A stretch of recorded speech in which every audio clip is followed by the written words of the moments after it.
Something unusual just happened in Beijing.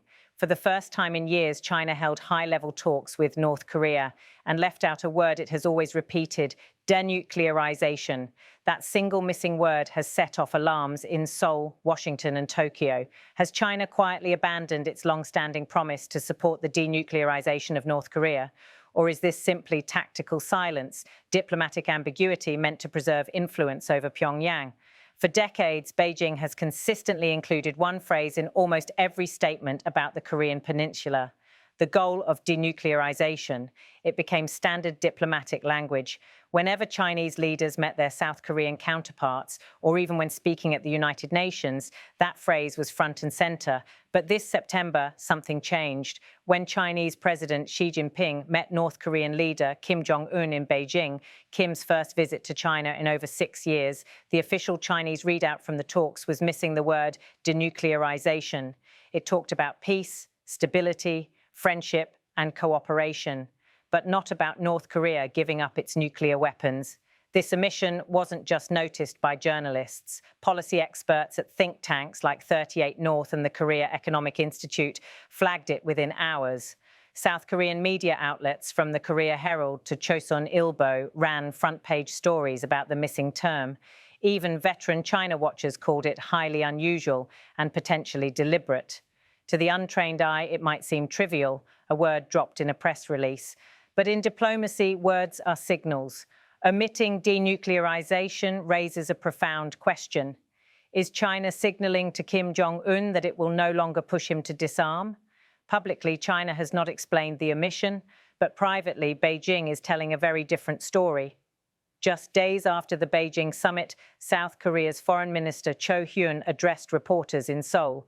He said China had assured him that its position on the North Korean nuclear issue remains unchanged. Cho emphasized that Beijing continues to support the goal of denuclearization and that the change in language did not mean a change in policy. In other words, Beijing is saying, don't overreact. This is not a policy shift. But the fact that it had to deliver that message behind closed doors shows how much speculation the omission created. It also reveals something important. China still wants to appear as a responsible stakeholder to Seoul and Washington, but may be softening its public tone to avoid antagonizing Pyongyang. To understand why this matters, we have to look at what North Korea itself has been saying. Just days before Kim's trip to Beijing, Pyongyang declared that its nuclear status is irreversible. This statement wasn't vague rhetoric. It was adopted by North Korea's rubber-stamp parliament as official policy. It states that the country will never give up its nuclear weapons under any circumstances. This marks one of the clearest rejections yet of the very premise of denuclearization talks. While North Korea has made similar claims in the past, this time it attached legal language to the idea, presenting it as a permanent part of its national identity. This created a dilemma for Beijing. If Xi Jinping had stood next to Kim and called for denuclearization, it would have publicly contradicted his guest, embarrassing Kim and risking a rift. If he stayed silent, it would preserve the optics of unity, but risk alarming Seoul and Washington. Beijing chose silence. That choice speaks volumes. The timing of the Xi-Kim summit also matters. Kim's visit coincided with China's September 3rd Victory Day military parade in Beijing, which also featured Russian President Vladimir Putin. For Beijing, this was a moment to project solidarity among three powers, China, North Korea, and Russia, in opposition to what they frame as Western pressure. In that context, publicly calling for denuclearization would have undercut the whole visual message. It would have reminded the world and Kim that China still sees North Korea's nuclear arsenal as a problem. Instead, Beijing prioritized showing unity, stability, and friendship. This also aligns with Beijing's broader diplomatic strategy. In recent months, China has been strengthening ties with Moscow and Pyongyang as it faces intensifying rivalry with the United States. Washington has been bolstering its alliances in East Asia, most notably through new trilateral security cooperation between the US, South Korea, and Japan. Beijing likely sees keeping Kim close as part of counterbalancing that bloc. Seen from this angle, the omission of denuclearization wasn't accidental. It was part of a deliberate choice to emphasize solidarity over pressure. to signal to Kim that China won't publicly embarrass him while still hoping to influence him quietly behind the scenes. So, has China actually abandoned the goal of denuclearization? Officially, no. Beijing continues to support United Nations resolutions that call for the complete, verifiable and irreversible denuclearization of the Korean Peninsula. It hasn't withdrawn from any multilateral commitments, and Chinese officials are telling Seoul that the omission was not a policy change, but diplomatically, words matter. And what China has done here is shift its public posture. It is moving from an active promoter of denuclearization to a more ambiguous position, one that places stability and influence ahead of explicit pressure. This is what many analysts call tactical ambiguity. This approach lets Beijing maintain leverage over Pyongyang without jeopardizing their current warming ties. It avoids confrontation, but it also risks sending the message that China is quietly accepting North Korea as a de facto nuclear power. And that is where the real danger lies. When signals change, behaviors can change. If Pyongyang interprets China's silence as tacit acceptance, it could accelerate its nuclear buildup, assuming Beijing will no longer stand in the way. So, how should we interpret China's silence? Analysts see two main scenarios, and both have serious implications. In this reading, Beijing hasn't changed its end goal at all. It still wants a denuclearized Korean peninsula, but it has concluded that publicly pressuring Kim Jong-un is counterproductive.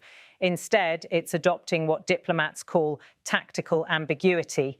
The logic is simple. By avoiding the term denuclearization in public, Beijing preserves its influence with Pyongyang. It keeps Kim from drifting fully into Moscow's orbit and maintains some leverage to nudge him back to dialogue later. Think of it as quiet influence rather than loud confrontation. Supporters of this view point out that China is still enforcing many UN sanctions on North Korea. Chinese customs data shows continued restrictions on key dual-use goods, and Beijing has not recognized North Korea as a nuclear state in any formal international setting. The second possibility is more concerning. Under this view, China is beginning a slow, informal shift away from the goal of denuclearization altogether. Beijing could be calculating that North Korea will never give up its nuclear arsenal, and that pretending otherwise only harms China's credibility. If that's the case, China may be quietly adjusting its strategy to treat North Korea as a permanent nuclear neighbor, while seeking to manage the risks rather than reverse them. There are subtle clues that support this theory. For instance, Chinese state media coverage of the Kim visit barely mentioned North Korea's weapons programs. Instead, it highlighted strategic stability, regional peace, and economic cooperation. Those are terms usually reserved for relations with established nuclear powers like Russia and India. And by appearing with Kim and Putin at the same event, Xi Jinping may have been symbolically acknowledging North Korea as part of an emerging bloc of anti-Western states, without explicitly saying so. Of course, China is unlikely to make such a policy shift openly. Official recognition of North Korea's nuclear status would provoke a severe backlash from South Korea, Japan, and the United States. It would also undermine China's claim to be a responsible power that upholds global non-proliferation norms. That's why, if Beijing is indeed changing its stance, it will probably do so quietly through actions, omissions, and gradual normalization rather than public declarations. For South Korea, China's posture on North Korea is not an abstract diplomatic issue. It is a core national security concern. Every missile North Korea builds is aimed primarily at Seoul, and without Chinese cooperation, meaningful nuclear restraint from Pyongyang is almost impossible. That's why the omission of denuclearization set off alarm bells in Seoul. South Korean officials worry that if China stops even rhetorically pressuring Kim, it could embolden Pyongyang to expand its arsenal faster and with greater confidence. At the same time, Seoul is trying to stabilize its own relationship with Beijing. After years of tension over the US THAAD missile defense system, the South Korean government has been quietly working to repair ties. It has signaled interest in boosting trade, resolving visa bottlenecks, and even inviting Xi Jinping to attend the APEC summit in Korea later this year. This creates a delicate balancing act. South Korea needs China's cooperation on North Korea, but it also relies on the US alliance for its security. If China edges closer to openly tolerating North Korea's nuclear arsenal, Seoul may feel forced to deepen its military coordination with Washington and Tokyo. This tension is already visible. While seeking better relations with Beijing, Seoul has also joined US-led trilateral military exercises and is investing in missile defense systems designed to counter the North Korean threat. If Beijing signals even softer enforcement of sanctions or tolerates North Korean provocations, Seoul could respond by accelerating missile defense spending or even debating its own nuclear options, a conversation that has quietly resurfaced in South Korean politics in recent years. So where does this go from here? There are several key signals to watch in the coming months that could reveal whether China is truly shifting its position. Analysts will be closely watching future Chinese statements about North Korea. If denuclearization quietly reappears, it would suggest the omission was a one-off choice tied to optics.